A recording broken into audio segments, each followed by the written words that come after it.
On est le Yud Gimel, le 13 Menachem Av, et on va commencer le Siman Dalet, le quatrième Siman. L'Admor Azaken nous dit que En Israël, Nigalim Ela Bitzdaka. Les Bnei Israël ne peuvent être libérés que grâce à la Tzedaka. On va expliquer cette notion que les Bnei Israël peuvent être libérés, l'idée de la libération.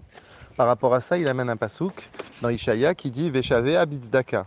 Que là-bas, Ishaïa, il veut nous dire que grâce à la Tzedaka, eh bien, on va retourner à Tzion, puisque les Bnei Israël étaient à ce moment-là exilés à Bavel, et grâce à la Tzedaka, les Bnei Israël vont retourner à Yerushalayim. Maintenant, il faut essayer de comprendre que derrière ce mot-là, Veshavea Bitzdaka, que grâce à la Tzedaka, eh bien, on va ramener les prisonniers à Yerushalayim. En vérité, ça a une notion personnelle pour chacun d'entre nous, c'est ce qu'il va expliquer. Dans le Teilim, il est marqué Tzedek lefanav yihaler. Le tzedek, ça veut dire la tzedaka, devant lui, normalement, on aurait dû traduire elle va aller. Mais en fait, yehaler, ça veut dire elle fait aller quelque chose d'autre ou quelqu'un d'autre. Et c'est ce qu'on va expliquer. Donc il l'expliquera bien demain, mais aujourd'hui, on va rentrer dans le Inyan. Qu'est-ce que la tzedaka peut amener? Par rapport à ça, dans le Teilim, il y a marqué Lecha amar libi bakshu panav. Vers toi, mon cœur me dit de aller demander sa face. Ici, on ne parle pas de la face d'Akadosh Baruch Hu, mais en vérité, qu'est-ce qu'on veut dire? On veut dire que mon cœur, il me dit de quoi? D'aller vers le profond.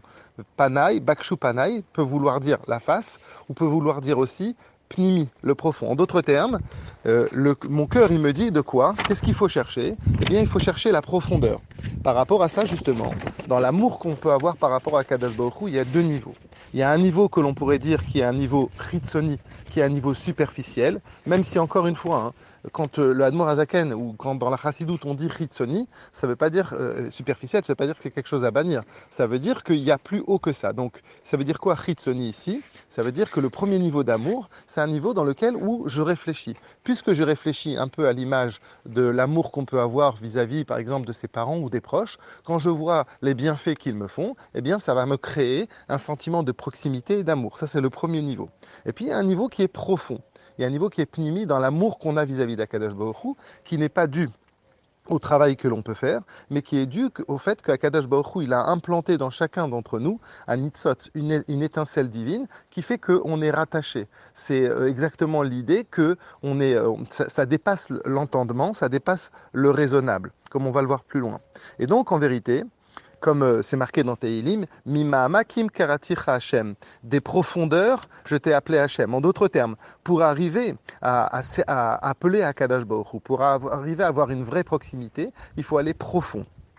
Il faut dépasser le raisonnable. C'est un peu comme dans la vie au quotidien. Il y a des fois des choses que quand on reste raisonnable, eh bien on ne touche pas la chose, on ne touche pas l'essence. Des fois, on a besoin d'aller au-delà du raisonnable. Et c'est un peu la même chose par rapport à Kadosh Baruch Hu. Si on veut avoir un attachement avec Akadosh Baruch Hu, il ne faut pas rester que dans les choses qui sont raisonnables. Il faut aller au-delà de ça. C'est un peu comme si on va donner l'exemple, les gens qui veulent faire par exemple que Alpidine. Est-ce que c'est permis? Est-ce que c'est interdit? Finalement, on devient des techniciens de la halacha, on connaît bien la halacha, mais il n'y a aucun sentiment, il n'y a pas un sentiment de proximité. On n'est pas attaché aux gens par des choses qui sont que raisonnables. Des fois, il faut dépasser, il faut avoir un dépassement par rapport à soi. Et c'est ça qu'il veut dire. Il veut dire que quand on parle ici de sortir de prison, eh bien, il faut dépasser le raisonnement. Alors, c'est quoi la prison? Eh bien, la prison, c'est que de la même manière que les Bnei Israël, ils étaient en galoute à Bavel, eh bien, de la même manière, nous-mêmes aussi, on est en galoute. On est en galoute de quoi? Eh bien, dans notre comportement. Notre comportement aussi peut être un comportement de Bavel. Ça veut dire quoi? Ça veut dire que nous, dans notre comportement au quotidien, on peut se laisser aller à des plaisirs, au fait de venir simplement pour profiter du monde et pas pour donner. Il y a deux façons de concevoir le monde. Soit je viens dans le monde parce que je pense que j'ai quelque chose à apporter, ou bien soit je viens dans le monde parce que je veux prendre des choses. Et c'est ça l'idée. Quand tu viens pour prendre des choses, finalement, tu es emprisonné et tu emprisonnes ta neshama. Et donc par rapport à ça, qu'est-ce qu'il faut faire? Eh bien, il faut faire le symbole de sortir justement de ce cadre-là. C'est ce que Akadosh Baruch Hu a demandé à Abraham Avinu. Il a dit de faire la Brit Mila. Alors, de la même manière, c'est très intéressant de savoir que dans les mitzvot, toujours de la même manière que la mitzvah peut être faite et elle doit être faite d'une certaine façon avec toutes les halachot, de la même manière, une mitzvah, elle correspond à un travail personnel que l'on doit faire. Donc chacun d'entre nous doit faire la même chose que Abraham Avinu il a fait. Il doit faire la Brit Mila. Dans la Brit Mila, il y a deux choses. Il y a le fait de mila, couper, et il y a le fait de orla qui est de retourner. Ça veut dire quoi? Ça veut dire que nous-mêmes, dans notre travail, dans notre service, pour sortir de la prison que sont les plaisirs du monde, ou tout simplement le fait de venir ici pour profiter, on doit faire ce double travail. Première chose, la mila, c'est couper.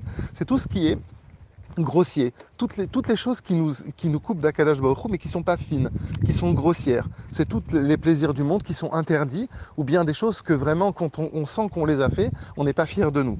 Et puis, il y a une deuxième chose, il y a des choses qui sont beaucoup plus fines. Par exemple, on pourrait dire, des fois, il y a de l'orgueil qui est mal placé, sous forme de fausse modestie, des choses qu'on a du mal à chasser dans notre caractère. C'est un peu plus fin, et il faut vraiment se connaître soi-même pour savoir la finesse de cette chose-là. Alors, qu'est-ce qu'on nous dit? On nous dit que dans la Mila, eh bien, les deux niveaux. Le premier niveau, c'est à nous de le faire. C'est pour ça que c'est marqué Umaltem, c'est à vous de faire la Brit Mila. Mais par contre, quand Mashiach viendra, on dit qu'à Kadosh Baruch Hu, Umal Hashem Elokecha et Levavecha. C'est Hashem qui va venir faire le deuxième niveau. C'est pour ça que dans l'idée de Mashiach, quand on dit que Mashiach vient, on dit il viendra Be'eser Hadat, il viendra alors que on sera, on va pas faire attention. On va être surpris. Eser Hadat. On peut traduire aussi le mot Eser Hadat de manière beaucoup plus profonde. C'est que comment Mashiach va venir? Il va venir Be'eser Hadat en enlevant le Da'at, ça veut dire au-delà de la connaissance, au-delà de la compréhension. Et c'est un peu ça l'idée. C'est que Akadosh Baruch Hu va nous aider parce que de nous-mêmes, cette Mila, elle est tellement fine que ça va être trop dur. Mais quand même, dans notre monde matériel, on doit le faire quand même. On doit quand même faire un travail d'en bas. Parce que c'est toujours, quand Hachem il vient nous aider, il faut toujours que nous, on ait un déclic d'en bas. Alors c'est quoi le déclic d'en bas? Eh bien c'est symbolisé, toujours quand on parle du travail personnel, c'est symbolisé par la tfila. La tfila que nous, on doit faire. C'est le symbole du travail personnel. Ça veut dire, c'est du bas vers le haut, la tfila. Alors que l'étude de la Torah, c'est du haut vers le bas. Et la tfila, c'est quoi? C'est le fait justement d'aller vers Akadosh Baruch Hu. Et avant la tfila, toute l'idée de la tfila, c'est quoi? C'est justement, comme on l'a dit, d'aller du bas vers le haut. Et c'est les man chayecha. Ça doit être pour donner ta vie, c'est-à-dire pour que tu puisses vivre. Les gens, ils sont prêts à donner tout pour leur vie. Et qu'est-ce qui est le symbole de l'eman chayecha, de pour donner ta vie? C'est la tzedaka. Quand quelqu'un, il travaille, eh bien, il travaille normalement. Il gagne de l'argent. Normalement, tout ce qu'il gagne, c'est pour qu'il puisse vivre et pour qu'il puisse donner à manger à sa famille, etc., etc.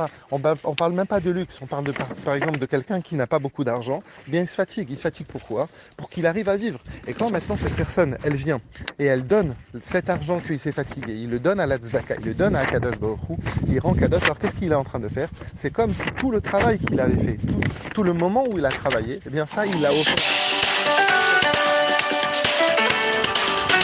C'est grâce à ça donc qu'on peut arriver à faire la Brit Mila nous-mêmes. Et c'est grâce à ça qu'on peut dire maintenant, on peut comprendre Veshavea, Bitzaka.